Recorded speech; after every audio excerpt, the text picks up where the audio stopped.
Good morning, everyone. My name is Joseph, and I'm a grateful believer in Jesus Christ. But unfortunately, that wasn't always the case. I was born and raised in Pennsylvania and grew up with an alcoholic father and an alcoholic uncle who ended up being my role models. I grew up going to church. I used to stay at my aunt's house just so I could go to church. As I got older, I eventually started drifting away and didn't really have a relationship with God at all. I started living for myself and for myself only. I became very self-centered and selfish. At an early age, I started using drugs and alcohol. The first person I ever drank with was my father. As time progressed, my drug addiction got worse and worse. Thankfully, I was able to graduate high school, and after that happened, I was out on my own. I had a good job and my own place to live, but unfortunately, that ended up being a downfall for me. As drugs and alcohol continued to control my life, things in my life got worse. The jail stays became more frequent, and I had no hope. Every time I went to jail, I would seek the Lord. I feel like this was His reasons why I took so many trips there. It was the only time I looked for Him, the only time I seeked Him, the only time I read His Word.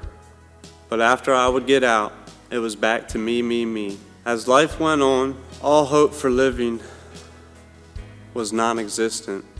I didn't want to live. I wanted to die, and I hoped the drugs would do that. But that never happened until 2017. I ended up in the hospital because of my drug use. That was my big wake-up call. My father had just passed away from cirrhosis of the liver, and I felt like I was next in line. After my hospital stay, I ended up in rehab. That was the first time I ever been to rehab or ever considered going to rehab. While I was in rehab, I continued to read His Word and meditate.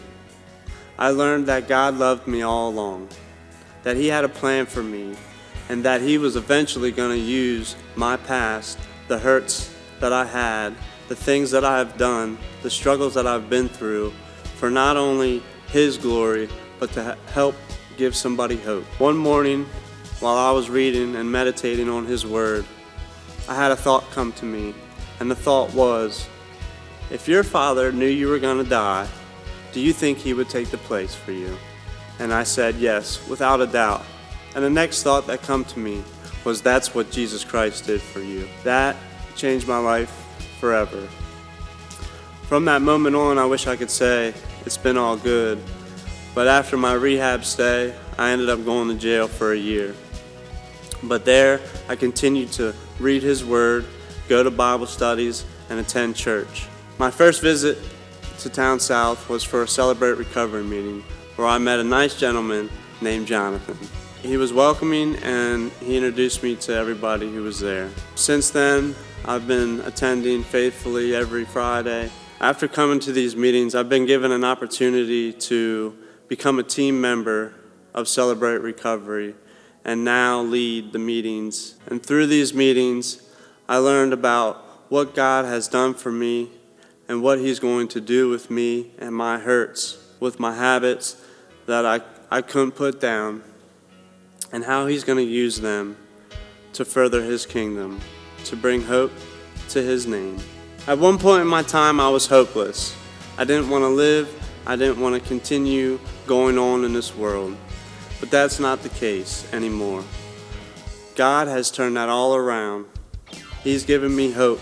He's given me a life beyond my wildest dreams. He's restored family relationships. He's restored personal relationships. He's given me new friends and a new family in Christ. And most of all, He's given me hope.